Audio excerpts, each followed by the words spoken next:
पर्व न्यूज। आरंभ एका नव्या पर्वाचा।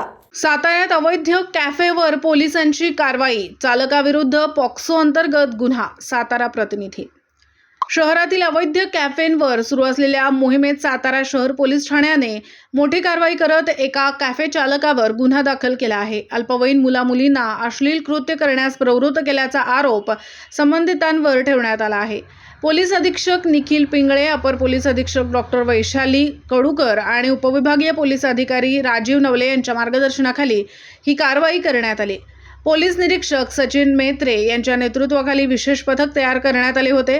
गोपनीय माहितीनुसार देवी चौक परिसरातील season cafe the food court येथे अल्पवयीन मुलामुलींसाठी बंदिस्त जागा उपलब्ध करून देऊन अश्लील कृत्यांना प्रोत्साहन दिले जात असल्याची माहिती पोलिसांना मिळाली। त्यानुसार पोलिसांनी छापा टाकला असता कॅफेमध्ये पडद्यांनी वेगळ्या खोल्या तयार करून त्या भाड्याने देण्याची व्यवस्था आढळून आली।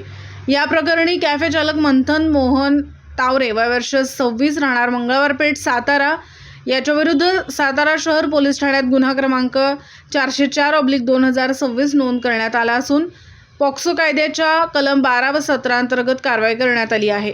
या कारवाईत सहाय्यक पोलीस निरीक्षक अविनाश माने, पोलीस उपनिरीक्षक सुधीर मोरे तसेच पोलीस कर्मचारी पंकज मोहिते, विक्रम माने, सुहास कदम, महिला कर्मचारी सरोज शिंदे आणि पूजा शिंदे यांनी सहभाग घेतला।